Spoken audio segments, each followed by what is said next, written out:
Well, I know it can be difficult to open up, and especially to do it on the radio. So to kick us off this morning, we asked two strangers to come together and talk.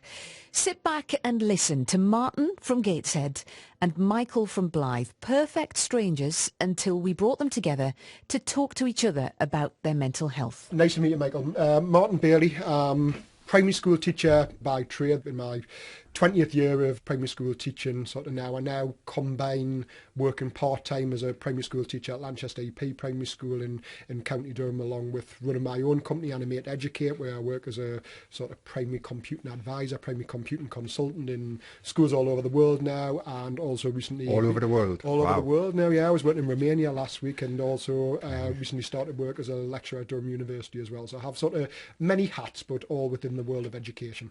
And how old are you? You can ask a man's age. We can't ask a woman's age, but we can ask a man's age. I was 42 in June. 42 in June? Well, you don't look it, funny lad. Oh, thank you very much, mate. Well, my name's Michael. I'm sort of like a house husband now, I suppose. I worked in the banking sector for over, since I left school, 22, 23 years. Then through illness, I had to stop working. And now I'm sort of like a house husband, but I'm really into running. I'm really into just looking after myself and you know. I'm 52 years of age and I was born profoundly deaf. And my mum and dad insisting that I would go into like a normal school, not school for the deaf, etc. So anyway, throughout my childhood, it was great. And I managed to do well in my exams, etc. And I got into banking, worked for the bank. Now, when I worked in the bank, before sales came along, etc., I had problems obviously with my deafness, and I got bullied terribly. People used to speak to me, but used to deliberately have their back to me, so I couldn't lip read. So I used to tell them, but then there was a couple of them who were persistent, and I hated it for it. Now, I blame the management anyway. I'm talking about, you're talking about the 80s at this time. So anyway, I overcame that, and I was actually invited to down in Doncaster to do the National Deaf Association, do a speech. So nervous. I was speaking that quickly. There was a lady standing beside us signing, and she says, "Michael, slow down, bunny lad, slow down. You're going too quick." So anyway, I actually rose to become a branch manager. Brilliant. Which for me was like, yes, it was really, really fantastic for me, and I overcome a lot of obstacles, etc. And people used to come to me, and I thought it was great. The customers came to me and asked for me, asked for Michael, not Mr. Ashby, asked for Michael. And I had a really good network of customers, etc. But then the bank went down the sales route, and the sales route was more like high pressure selling. So if customers were coming to you, so Martin, you come to me, and instead of having a natter about finances, you wanted us to try and sell things as well. And although I was good with it, I didn't feel natural to you. Yeah, the pressure was just relentless. And also it was the fact that I was working all hours. And what I now know, looking back, was that something had to give. And for me, it was my body. I just basically picked up a virus that I came back from holiday because I was married then. I had the 2 children, and I came back and I was just ill, basically collapsed at work. And for the next 2 or 3 years, I just stayed in the house. And I was going to the doctor saying, "What's the matter? Why can't I get out of this? I just want to get back." And he's saying, "Look, it's a virus. It's attacked your immune system. You're just going to have to give into it." So that's what I did, and basically piled on the weight, and that's when I started to slide down because I lost all my confidence. I then started thinking in my head, if I was going outside, people would say, "Why is he not at work?" You're walking down the street and you're seeing people on the other side of the road and you think, "I don't want to speak to them." So you cross over. And then it's paranoia gets inside you in your mind and starts saying, somebody's saying to you, "Well, you look all right. Yeah. You look fine. You haven't got a broken arm or anything." And I used to say this to my doctor, and he says, "Look, Michael," he says, "do you think it would help if you put on some medication, so got put on some medication. And basically, I spent, oh God, a good year not answering the phone at home. If somebody was phoning me and asking us, I wouldn't answer. I would avoid contact with people. I went on a very, very dark places. And I honestly think, now looking back, it was the fact that I was married with 2 children that saved me. Right. Yeah. I never ever contemplated of like thinking, what would it be like if I wasn't here? Because at the bottom line, I was thinking, I've got my wife, I've got my 2 children. What would if I suddenly disappeared? What would happen to them? But on the other hand, there was a voice in my head saying, but you'll get rid of all of it. You wouldn't be in pain anymore. And were you speaking to your wife at the time? Were you talking about sort of things that were going on? At first I wasn't. I was bottling it up, and I was struggling to sleep, and it was just a vicious circle, which I'm sure you can relate to. It was a vicious circle, and eventually I just broke down. And I remember my wife being at work, and I just phoned her at work, and she had to come home, and it was just a massive release. Yeah. And she asked us, she says, have you, thought? And I says, I haven't, but I can see why some people think like that, or even, heaven forbid, do that. So I basically had a very, very strong family. I couldn't relate to anyone as well, you see. I lost my mum 6 weeks before I got married through cancer. And I was only in my 20s, and I'm thinking, okay, I have my dad, but bless him, he's gone as well. So then I'm head of a household. I've got nobody to reach out to. I've got nobody to ask advice for. So I ended up leaving work. I was too ill. I couldn't go back to work. I had to get myself out of that situation. And just in terms of your children, were your children very aware of what was going on? Did you speak to them? Were they guarded? They were too young. So did you intentionally sort of guard them from sort of what was going absolutely. on? Yeah, I mean, I can vividly remember one particular night. The phone went, and my daughter was sitting beside us, and I'm sitting beside the radiator, and the phone, I just let it continue, and my daughter says, well, are you not going to answer that, Dad? And I says, I'll just let it go to answer phone. We'll just continue playing in that, So they might have been aware that I wasn't answering the phone, etc. But you were still just dad to them. They exactly, exactly. And now, I look back, and it was definitely my wife and 2 children that saved me. It basically saved us. It's 2019 now, so you're talking 15 years. I left work, and a good 7 or 8 of them years, it was a really, really dark place. But now, I've come out of it. So my doctor says, it was 5 years ago, he says, Michael, he says, the virus, he says, we've done the blood test, it's out of your system, etc. Great. But because I'd lost all my confidence, I was diagnosed with depression. So he put into counselling, and I had counselling, and it was good, and it helped me. I mean, I still have daily battles, but 5 years ago, my doctor says, why don't you try and do some exercise, etc. So I got a dog. Now, I got a golden retriever, and that forces you out. Yeah. Yeah, it takes you out of the comfort of your home, So I go out. So you build your little bit confidence up, And then all of a sudden I decided, I might try this couch to 5k. Where I can't run from one lamppost to another, but that's what I'll do. And I had like this love affair with this lady in my earphones, and it was for 3 months, and I used to go out and say, okay, it's just a light jog. Champion, light jog. Anybody saying this, I think, who's he talking to? I'm speaking to this lady in my earphones, And I liked it. And I thought, this is good, this. So I then decided to enter like a 5k, 3.1 miles. And I wasn't brilliant, but I've enjoyed it, And obviously with my dog, so I was going out, and my dog could see a change in us. My family could see a change in us. And then I thought to myself, I says, come on, Michael, be strong, go out there and see if you can start and join a club.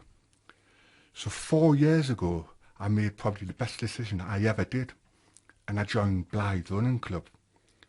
And I remember the first day turning up, and I got there and I thought, my God, I'm going to be the slowest here. Okay, I'm at this track, running around Churchill playing field, and I'm thinking, everybody's going to be watching this. I mean, it was hard. Yeah, you know, it's a hard thing to for put us yourself to do. into new situations, and particularly something like sport where there's that judgment on speed, on achievement, whatever it may be. And I'm thinking, I'm going to be the last one here running around those bloody tracks. But I thoroughly enjoyed it. Yep. And I came home and I was beaming. I was absolutely beaming. I was sky high. And I came in and got my wife and I says, that's it. Joining Blythe. She says, really? I says, yeah, absolutely. And those last 4 years running, my extended family was Blythe. I mean, we've got 2 or 3 lads who I know. I was going to say, were you made sort of very welcome from day one, yes, or was it something you were just doing for yourself, or was it that absolutely. sort of sense of There was 2 or 3 of them who came over who, you know, introduced themselves, and over the course of 6 months, because my old Michael was coming back. Yeah. You know, the pawn who always has a natter with somebody, who always asks people. Nice. That old Michael was coming back. And I was starting to enjoy things. I was looking forward to running with them. I was looking forward to things rather than just living. Yeah, I think sport's great for that, isn't it? It doesn't matter what sport it is. It does sort of get you coming together, it gets you talking. It's that sense of camaraderie and everything else. Absolutely. So I'm now at a stage where I've been with Blythe now for 4 years and I run marathons. Right. I mean, that's 26.2 miles. That's brilliant. My old Michael, if he said you can run from one lamppost to another, you'd say, in 5 years' time, you're going to be running marathons. I said, yeah, get away. It's amazing, you know? No chance. But now, we've got this thing with Blythe. I mean, I don't know if you heard, but one of our runners, Tony, bless him, I mean, he is the life and soul of a party, yeah? He had his own shop in Cramlington. He took me, I mean... Bearing in mind, I'm 6'8". He must be, what, 5'1", 5'2"? So you can imagine the difference. There's a fantastic photo of me and him at Kielder. We did a Kielder half. And I went on my knees. And I'm just a little bit taller than him. He's standing full height, and I'm just on my knees, you know. And he was brilliant. He was absolutely superb. We were running along on the coast, on the beach. And bearing in mind I run without my hearing aids, so I can't hear him. And he catches up with us, and he comes up and he's going, "Hiya Michael, how you doing?" And that, and I was, oh, brilliant. And the week before, tragically, he committed suicide. I was with him, and we'd been running, and he was absolutely fine, and he was saying how much he's looking forward. It was mountain rescue. He was looking forward to doing that. Brilliant. He was really... up there, you know. I looked up to him. He was a good lad. He was a very, very fast runner. And then the next minute I hear he's committed suicide. And it was there'd been no previous nothing, episodes, incidents, anything like that. Nothing. Right. He had just completely must have lost his way. He must have been in such a horrible place that he's just got nowhere to reach out to. I wish to God. And everyone else in the running club felt the same as you. Nobody had a clue. Could Absolutely. have seen it coming. Right. Absolutely. I mean, it was a bolt out of the bloody blue. Yeah. It was like, Jesus, what the hell's happened? What's happened? Yeah. You know, I mean, it was a hell of a shock. And I just wish that he would reach out. Yeah. You know, I wish he had just picked up the phone, just said, you know, I'm struggling. And I need help. And do people have any idea now afterwards as to why? Is it still a complete mystery? Or complete mystery. A few of us went down to his funeral because, I mean, Blythe's a big running club, but there was a lot of us who were really close to him, and we went down to the funeral and that, and I wanted to do something in Tony's memory. And he was an endurance runner as well, so that's why I did this mad mixed marathon, you know, where you run as many laps as you can for 4.5 miles, you know, and it brings everybody together. And it has brought a lot of people together with Blythe, you know. We're doing it again in June. Now, it's almost as if on drugs. I'm not on drugs, by the way, but you know what I mean? You know when you get that fantastic feeling, your adrenaline rush. we have a thing, I don't know if you've heard of it, called a park run. Oh, yes, yes. Yeah? Yeah. Now, park run, totally free. Yeah. And it's not for runners, it can be for anybody. Now, I help out down at the Rising Sun, and what I'm classed as funnel manager. Now, I make sure that every runner that passes that line, I say, well done, I shake their hand. Yeah. Well done, Bonnie lad, well done, fella.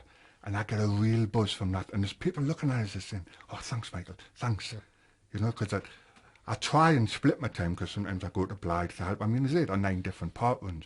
But what I'm trying to say is that if there's people out there listening to this, and they're feeling down and they're feeling like, oh, you know what it is, I've got nobody or anything like that, have a look on the website. Park run must be about 8 or 9 park runs in the north. Yeah, no, like I'm from Gateshead. There's certainly a big one in Saltwell Park. Saltwell Park, there's exactly. one just up from me and Windy Nook and stuff. So like you could that just as go well. along and just volunteer. Yeah. It's a nice feeling, you know, and you don't have to be a runner. No. There's a lot of people who walk it. BBC Newcastle, radio for the North East, and you join us in the midst of a very special programme to mark International Men's Day. I'm Lisa Shaw, and I've snatched a little bit of Alfie and Anna's show to bring you an incredibly important and honest conversation between Martin and Michael. Perfect strangers until we invited them into BBC Newcastle, sat them down and asked them to just talk about their mental health. And it turns out that despite both being incredibly successful and personable men, they've both had their struggles. Martin is achieving great things, not just in the region, but across the world. He has his own business, Animate to Educate, where he flies the flag for the North East by speaking at conferences and working in schools internationally. However, as you might expect, the road to success doesn't always run smooth. And this is Martin's story. We're from different industries and different backgrounds, but I think there'll be people listening that can sort of relate so much to what it is that we're talking about, what it is that we've gone through. You know, my professional work, the big sort of event in my life, similar to you, and I lost my own mum to cancer when I was just 12 years of age. 12. Yeah, so I had that sort of, you know, big massive event, and you know, back in the sort of 1980s when that happened to me, there was absolutely no childhood bereavement or anything else. I look back to my school days, and I'm certainly not sort of openly criticising my school, anything like that, but not one teacher ever came up to me in the days, the months, the years afterwards and said, are you okay? Because openly I wasn't sort of displaying any sort of signs of anger or emotion or anything else, because schoolwork was still good and stuff like that. But did the teachers know? Oh yeah, they were aware of that sort of... But nobody actually came up and said, Martin, how are you doing? How are you doing, sort of there. So I think for lots of people, you know, there is that journey you've gone on in life of, you know, for me, from a very early age, emotions were bottled up, and that just became sort of default sort of reaction to any situation from sort of being 12, that, you know, big emotions are just stored up, and that was my way of dealing with things. But of course, like anything that's stored up, vumph, you know, they'll eventually... Like volcano, isn't it? It is. My sort of story, sort of briefly, I'd wanted to be a primary school teacher from being a teenager, went off to university, trained 10, 11 years or so, sort of was making good career progression, ended up being a senior teacher, but a bit like what you were talking about, your own work and experiences, you start to be spinning a lot of plates, the pressures and everything else is all sort of build up. And, you know, I do think it's when people have problems, when they snap, when they break down, whatever you want to sort of call it, it's often what has been your journey in life to that point. Because ultimately, whether you're in banking, whether you're in education, there are people that are doing the same job. Yeah. Some can cope, some can't. Yeah. But we often see that as a weakness of ourselves, or we think we can't sort of speak out because our bosses will think sort of weak hours will not get a future job, whatever it might be. But, you know... You think it might be seen as a weakness? I think without doubt, you know what I mean? I'm certainly speaking in the world of education, you know, it is still very taboo to talk openly about mental health, to admit that you're feeling under pressure. You'd rather keep it bottled up. You'd rather speak to anyone, you know, outside of your profession. That was certainly my experience. We're going back to sort of 2008, 2009, 10 years ago. And it does, it builds up and it builds up. So for me, we have something called Ofsted in education, which is like where they come out to inspect schools. So I remember starting back the first day, school's going to be Ofsteded soon. And I remember it sort of went on from the September through to like the May 2009 it was that, you know, they eventually came out. And at that point, I think that was when life started to change a lot in that, you know, you're gradually stripping more and more things out of your life. So the sport, the times out with your friends and stuff like that, you start staying up that little bit later, you start getting up that little bit earlier. Were you doing anything else apart from working? Very little by the end. I'd got to the point by the end where my average day was go to bed at 2 a.m, get up at 5 a.m. was my sort of cycle that I got into. And, you know, you stop playing football on a Sunday night, you stop playing football on a Monday night, you don't go out with your friends on a Friday night because you're too tired, you don't go out with your friends on a Saturday. Did your friends, were they not messaging you saying, what's the matter? I don't know at that point if they would class it as being anything the matter, because I think we all have people in certain jobs and you just go, that's my job, I'm busy, I've got too much work on. They might have been going, oh, Martin's working a crazy amount of hours, but I don't think anybody would have actually picked up on anything in terms of sort of any health problems. And to be honest, at that point, I wasn't feeling in a bad place necessarily myself at that stage, because you were stressed out at work. You were very running on adrenaline at that point. I think in some ways the stress actually happened afterwards. So we got inspected sort of May 2009. Actually, the school was, you know, graded outstanding. Sort of, you know, come out very positively sort of from the inspection. But then at that point, we all know that we do things for Ofsted, as it will be in any other sort of line of business. You know, there's bureaucracy for bureaucracy's sake and stuff like that. But nobody then after that tells you to stop doing it.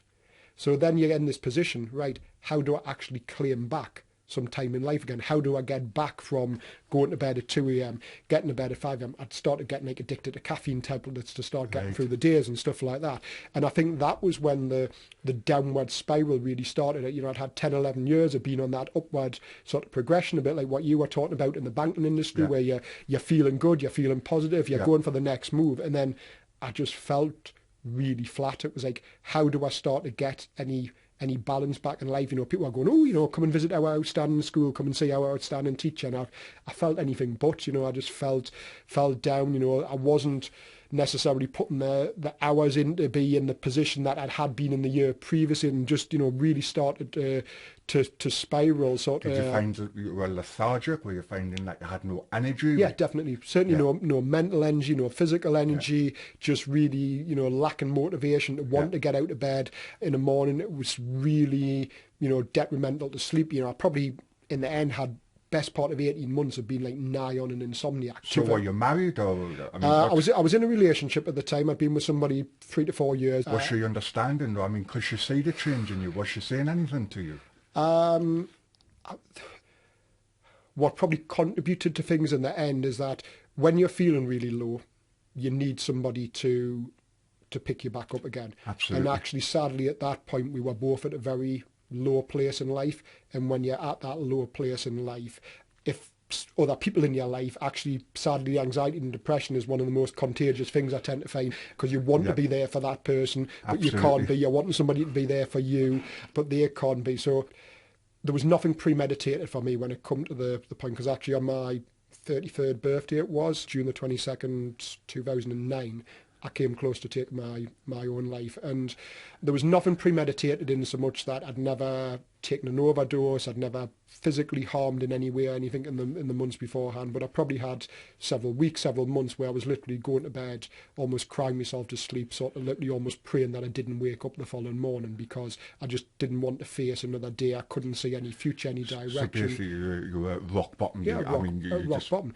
But that was those dark places I faced alone. That was my, you know, night after night. You know, I often used to say, like, that was when the demons come. I don't mean that in a physical sense, but in a mental sense. That was when I was living a completely different life to the rest of the day, because in terms of going to work, in terms of spending time with family, close friends, they wouldn't have picked up on any of that. You know, you just sort of put the face on. Exactly. I was going to say, you put your face on, you're smiling to people, but you're really I was still performing quite well at work. You know, when I was with family, with friends, I was still Martin. I've generally always been quite So when you're by yourself, you're almost exhausted, because you put your face on to family, to colleagues, etc. Exactly. And it just gradually, as you said, your body gave up on you. Exactly. And to me, it was exactly the same. So, you know, I drove out to school the day of my birthday, and I don't know if that's coincidental. Probably not. I think probably when it comes to things like birthdays, Christmases, obviously we've got Christmas just coming up soon. I think you take stock of where you're at in life, you reflect on where you are, and I'm sure that did probably play a part with me on my birthday, that almost like I can't face another year of this sort of turmoil. So I drove out to school, and rather than turning left to head home, I turned right with the intention of ploughing the car off the cliff top. Oh, my God. It's South Shields, and I suppose, people say what made us stop, what made us turn around. I suppose the one bit where my own experiences may be slightly different from your own, you talked about your family, about your wife, about your children there, and it sounds horrible to say this, and it's not a nice thing to admit, but people say it the same to me. Was it your family that made you stop? Yes. And I often say, to me, once you've actually got to the point where you can contemplate taking your own life, you've actually got past that point of not caring about your family, but thinking that there's anything to change. And I think actually that's one of the biggest barriers that sort of people have, that to me, the hardest admission would have been to speak to my immediate family and tell them sort of, just how low I was, what situation I was in, that I really need to sort of leave the job I'm in and everything else, and that actually the prospect of ending life almost seemed easier than the prospect of having that conversation with me family and admitting sort of, just where I was at in life. And probably thankfully the only thing that saved me was probably my own anxieties or own depressions, because if in that moment I could have just flicked a switch and ended life, I would have. But actually when you sort of get, you're driving down the road and all the thoughts are going through your mind, it was probably just the anxieties that came to me head, like, what if I put the car over the cliffs and actually I survived and I'm in a worse situation and stuff like that? Or certainly I was aware of other people. Did cross my mind, what if I drive the car over there and there's somebody below? If I could have just kept it in my own bubble and without sort of like I say, almost flicking a switch, I would. But thankfully almost those anxieties sort of kicked in, and that was what made us turn the car around and head back home. And actually... Can I ask you a question? Of course you can. When you got home... Yeah. After realising that you were so close, did you not break down? Took about half an hour. Like I say, it was actually my birthday. So I went back, I was at my dad and sister's house, and for half an hour or so, still just put the face on. Really? Happy birthday, get your cards and stuff, and then literally about half an hour sort of just hit the wall, and that was when emotions sort of just came out, and that was the last day I was in full-time education. I've never sort of been back in full-time education. Well, I'm bloody glad that you did turn around. It is, yeah, and I am too in that. And it's, I suppose, what's nice now is, it's not a million miles off 10 years now. It'll be 10 years sort of come next summer. And at times the days have been even darker since. I think one other thing that I think there's a misconception with, for me, it was about 2 months later when I actually, if you like, physically left my job, because to begin with you're just, you're on the sick for a few weeks, and then it was during the school summer holidays about 2 months later when I sort of met with the head teacher in HR and made the decision that I was going to leave and not come back. But I think for a period of time, you speak to family, you speak to friends, and there's a level of understanding or care sort of there.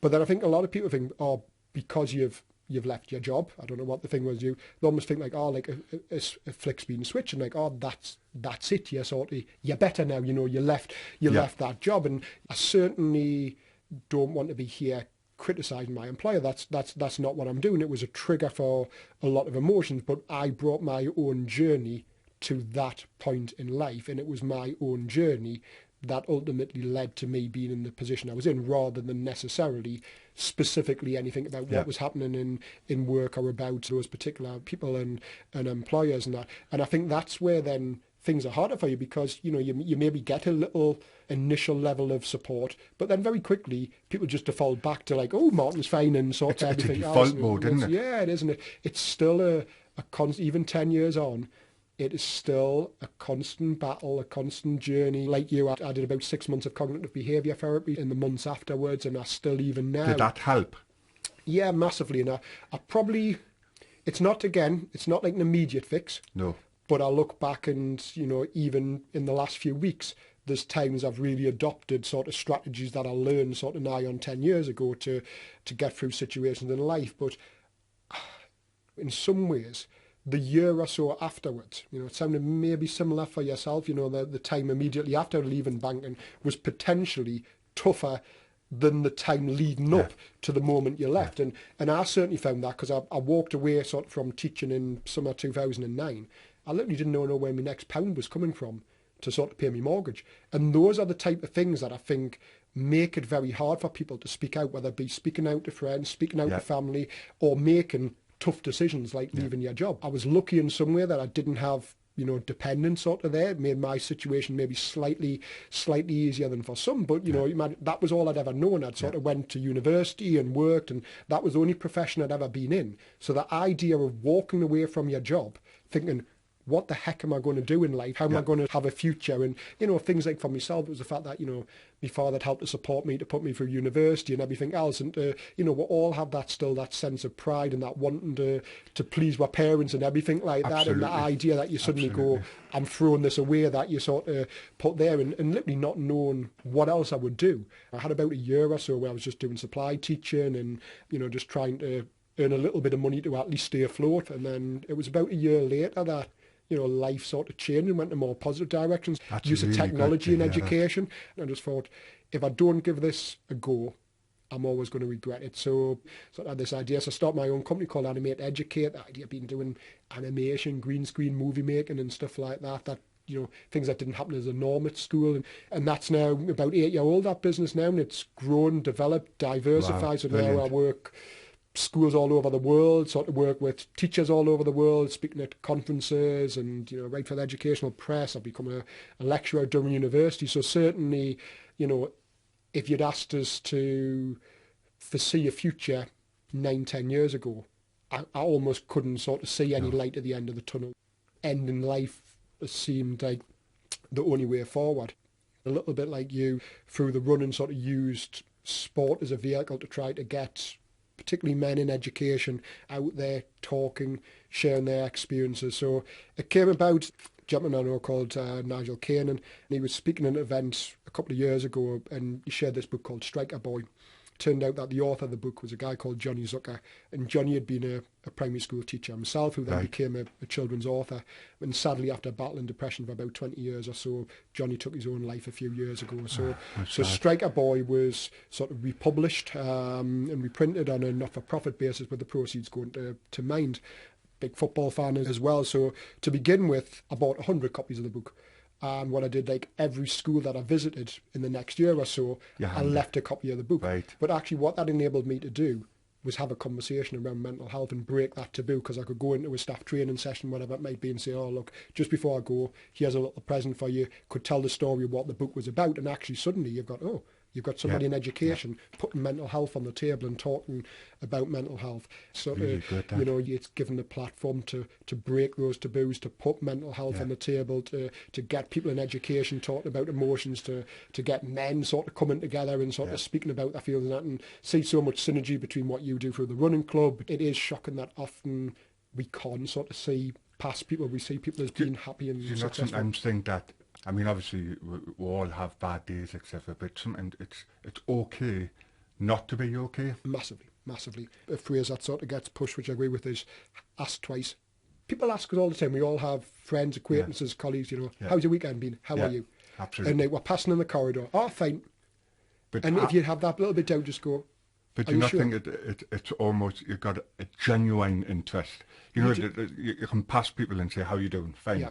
But if you're actually genuinely interested in them, it And makes a big it's generally difference. having the time. If you're going to ask someone, how's your weekend been? How's your day been? How's things at home at the minute? Yeah. Make sure that you make the time to listen to that answer, because the answer might not always be, it's fine, I've had a great weekend. Are you going to be the one who rushes, sorry, I've got to go, I've got to photocopy this, I've got to do that, We need to, yes, we all live busy lives, yes, we all have pressures in our workplace, but there is so much going on outside of work in people's life that they might just need you to be that one person who does ask twice, who just takes that few minutes to listen and sort of what might not be going on that's not fine.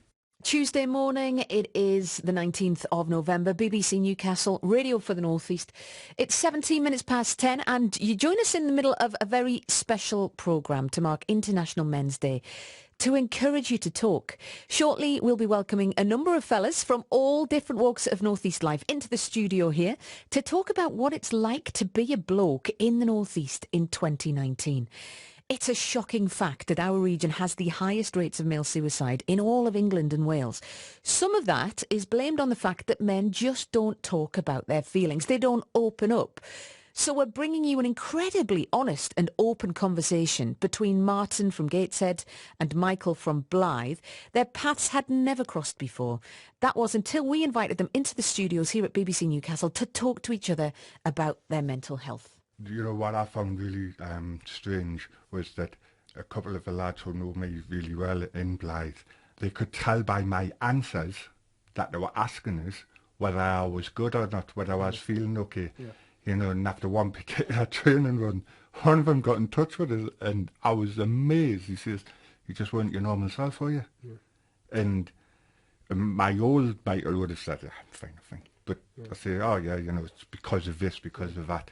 Do you not find now in life that small things sometimes, for me personally, I find that small things are really huge things for me? The confident Michael, for small things, I would been able to cope with. Yeah. I was like complaints manager. So, you know, people used to come full of hell with me in the bank. I used to sort. Now, in my life now, I find small things I can't cope with. And that's, in fact, the way I find I'm coping with things is by saying, well, what's the worst that can happen? Yeah. It's actually very interesting, you know, you tell that. Fast forward. What's the worst thing that can happen? And actually, even just last week, I had to sort of use it. So I was working in Bucharest in Romania last week. You know, fabulous opportunity. First time I've presented abroad via an interpreter and everything. So excited for it. Lands in Bucharest, immediately gets a text message. Sorry, your case didn't make it onto the second flight from Amsterdam to Bucharest. So suddenly in Romania, no suitcase. I mean, just a pair of jeans and a t-shirt. All the stuff that I needed for my presentation the following day is in the suitcase. And I'm thinking, and if I hadn't adopted that strategy of fast forward to what the worst that can happen, I could have ended up in a pretty bad place, because you could really, you know, you're alone, you're in a foreign country, you don't know anyone, you know. It's a coping mechanism, it is. You've had this sort of curveball sort of thrown at you, but because I adopted that sort of approach of fast forward to what the worst, I thought, you know what's the worst that can happen? I've still got my laptop in my carry-on bag. I've still got the presentation there. Yeah. If I've got to blag it a little bit around some of the resources, it's not the end of the world. And if I've got to turn up in a pair of jeans and a t-shirt that I've been wearing for 24 hours, well, you know what? That's not the end of the world either. Yeah. But I think sometimes it's the anxieties in the bit along the road, that path that you would take to what's the worst that can happen, that I look back to 9-10 years ago when I was in some very deep and dark places. I would allow my mind to run off things that didn't actually happen or hadn't happened yet or were unlikely to happen, but that was what was creating a lot of the anxieties. That was what was creating the totally relate to that, because it's like you're almost imagining things that are happening that haven't happened. 100%. And it makes you think, oh my God, you know, what's going to happen, you know? Yeah. Rather than thinking, well, hold on a second, if this happens, what's the worst that's going to happen? This. Yeah. You know? And I don't know about yourself at the time. I hope, you know, I suppose this is why I'm sort of opening up and speaking today, that if people are listening and they're resonating with the things I say, at the time, it may be slightly different now, but at the time, sort of 2009, 2010, I thought I was like almost the only person going through these things. I almost sort of, in my head, I'd probably, I don't know if it's appropriate to use the word, but probably the type of things I was thinking in my head, I was thinking like I'm almost like some sort of freak for feeling sort of this way, that sort of, you know, not only is it a weakness, but that it's actually something that nobody else is going to be able to understand or comprehend. I hated myself for such negative thoughts. Yeah. I couldn't think of positive thoughts. And one thing I hate was people say, just pull yourself together. If I could have pulled myself together, I would have. Those sort of terms sort of start and exist, and that taboos we've got to break down, because in education you'll get sort of somebody like coming in and going, oh, you know, I need 2 strong boys to do this job for me, or, oh, Mr. Bailey would be very proud so-and-so fell over on the playground and they didn't cry. So from a very, very early age, with young boys, with young men, we have this sort of sense that not showing emotion There's a sense of bravery. And then, of course, that then sort of transcends in adult life where we tell people to man up and stuff like that. I definitely think that in the Northeast here, we've got this thing about we don't speak about our emotions. Yeah. We don't tell people how we're really feeling. Yeah. Listening to your story, and it's the same with me, it's young adults. Yeah. You know, if we can change it for when it's young adults, then you don't create the problems that we have. I mean, I'm in my 50s, you know. 40s, yeah. Yeah, so really, if we can just try and nip it in the bud and try and change the way people think. It's culturally, isn't it, without doubt. And, you know, it's... You know, there might be people listening to this who are thinking that they might be going through what we're going through 10 years ago or so. Yeah. And the message to them is reach out. It's not the end of the world. You know, reach out. Somebody will be there to speak to you.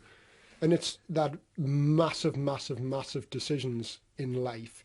You know, yes, it's change and a better future is not going to happen overnight. No, but there is help there for you. Yeah.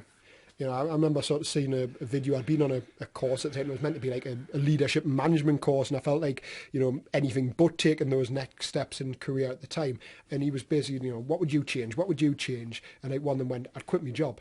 And he was just like, quit your job, quit your job. And I remember a few months later, sort of hearing this voice in my head, sort of they going, I can't quit my job, I can't quit my job, I can't quit my job. And I'm certainly not, you know, advocating here today that everybody goes out and quits their job. Quits their job. But what I am saying is that something might seem absolutely monumental, like leaving your job, walking away from a relationship, whatever it might be that is causing sort of huge heartache in your life. But actually change can happen, and making a monumental change like leaving a relationship, leaving a job, is a far better outcome than leaving this world and ending your life. Absolutely. And, you know, yes, there might be some dark days ahead, but hopefully with a bit of luck, society has changed and society is going to be there to help us, to support us, and whether it be picking us back up when we're in those dark places or helping us so that we don't get to the places where we need to walk away from relationship, walk away from jobs, whatever it might be. I would love to think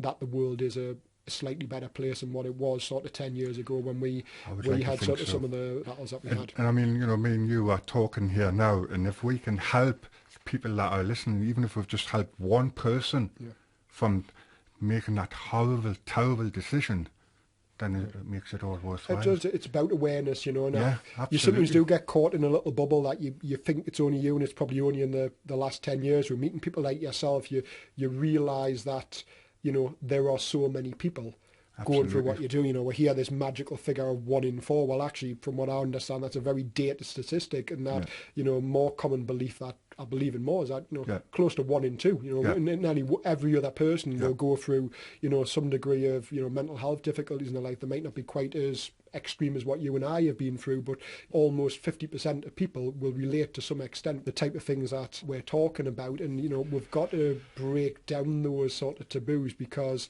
you know... Break down the taboo, break down the barriers. Yeah.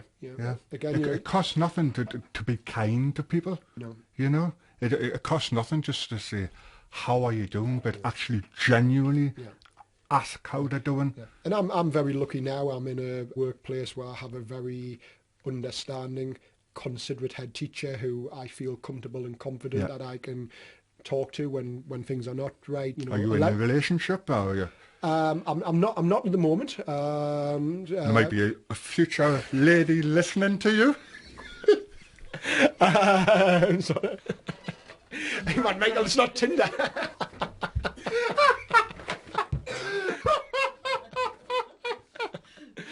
One thing I do want to say is in the running, especially with the fellas, I make sure I give the lads a huge man hug.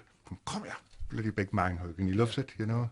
You know, we were talking early on about the stereotypes of the Northeast that we still have, certainly with the older generation. We've got that culture of, you know, of mining, of shipbuilding, of tough, hard men and stuff like that.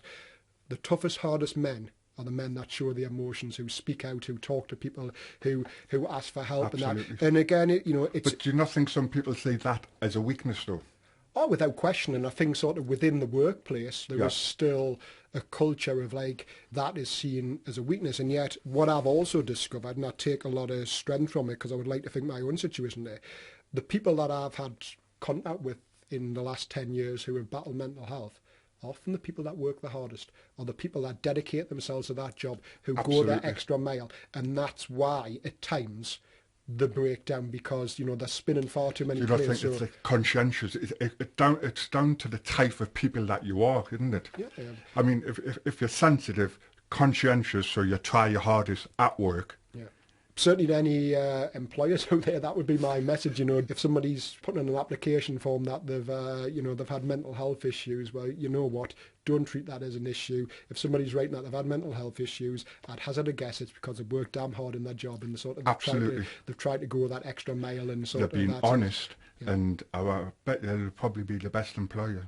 Employee, should I say? Yeah, it's you know, it is certainly, you know, not in any way sort of like a, you know, a detrimental quality to anyone else, because not only will they have probably spanned so many plates at work and tried until literally their bodies have give up sort of there, but they might have been dealing with a hell of a lot sort of in their home lives as well. That's right. In terms of, you know, health problems with family members or whatever it might be. We're only human sort of there. We're not robots. I hope that culturally things are starting to change and that people don't sort of say that. But, you know, I know myself in the years and the months thereafter, when I was trying to get back into work, I felt almost ashamed. I felt embarrassed, sort of like writing down sort of, you know, illness due to mental, even though I'd not had a single day off work in the time leading up to that with mental health problems. And even then I was only off for about 3 weeks or so, and yet, you know, for the coming years you had to write that down as a period of absence. It almost put us off wanting to apply sort of our work. So, you know, I hope we might get some employers tweeting in, contacting the show, whatever it might be, sort of speaking positively that wouldn't be the case, and about sort of, you know, their experiences of looking in an application form, whatever it might be, because it's little things like that can help to change the culture. You know, it is one of those things, in the same way as we would welcome somebody back to work who was in remission from cancer, who'd overcome a stroke, who'd, you know, gone through any other illness. You know, we've got to look at sort of, you know, mental illness in exactly the same sort of way. Where are you at now? I'm lucky in a way that financially I don't need to work, but I am still. I'm still classed as depression. Yeah. I'm nowhere near 100%. I asked my GP and he says I would say maybe 60 or 70. Mm-hmm. I have good days, I have bad days. Mm-hmm. But you should be proud to the point I that know, you're but I still have days that are. The running it saved my life, basically. It isn't it, you know, and I hope that's a sort of, you know, message for people today, that certainly group interactions provide fabulous opportunities for people. You know, the park runs are a great thing, because even if somebody who doesn't want to run, you could walk, you could volunteer, and all the runners that go around say thanks marshals and etc. You know, and it's like almost an extended family. Yeah. You know, people often, you know, I'm sure you get it yourself, you know, people will say to you like, oh, you're very brave, you're very inspirational for speaking out. I don't know about you, I don't necessarily feel brave, I don't necessarily feel inspirational. I don't feel brave at all. But I certainly feel grateful, I feel worthwhile if us having this type of conversation just enables even one person to not have to go through the things that we've went through today. You know, we've shared some sort of pretty deep and sort of dark moments sort of in our life, and, you know, I would hate other people to have to go through those things, and we're admitting we're both sort of reaching out and saying, I just wish somebody had spoken, somebody had sort of been there for us, that we hadn't had to get to the point that we got to sort of in life, because it's been a tough journey back. It's still a sort of tough journey. There's still going to be challenges. Use our stories as evidence that life can get better. There is light will at the end of the tunnel. Sort of improve, and that we want to sort of change the statistics in the northeast, around the UK, around the world, of the amount of men that are taking suicide as the only sort of option there, because there is positives to take. You know, Yes. I feel in a much better place. I feel quite blessed for sort of what I'm doing sort of now in life. I couldn't in a million years have sort of predicted, anticipated the opportunities I would not just have personally, but also I take just as much pride for, you know, what I'm doing in terms of speaking out about mental health. I don't mind what the labels are. It's the conversations that's the important bit. It's been an absolute pleasure to meet you today. I hope our paths will cross again. I hope sort of... You never know, I might see you at the parkland or You something. might say, you know what, I've sort of often spoke about needing a sort of motivation, needing an inspiration. Sort of, Well, you'll recognise so- me because of my height. I mean, you know, I'll stick out like Michael, I'm 6'4". There's not often in life I'm looking up to people and would make a sort of very tall pantomime horse together or something like that. Sort of, together, we might have to do something like that for charity. 10-foot high sort of pantomime horse or something running around a sort of track there. It's great meeting you, Martin. It is, you too. An absolute pleasure, and thank you to Radio Newcastle care. for giving us this opportunity. What an amazing conversation to be party to, and a huge thank you to Martin and to Michael for coming in. As I said, complete strangers until we asked them to come to BBC Newcastle and just chat to each other, to just open up. It is BBC Newcastle, radio for the North East. I'm Lisa Shaw. Over the next 2 hours, we've moved everything to one side to give men more time to talk on International Men's Day.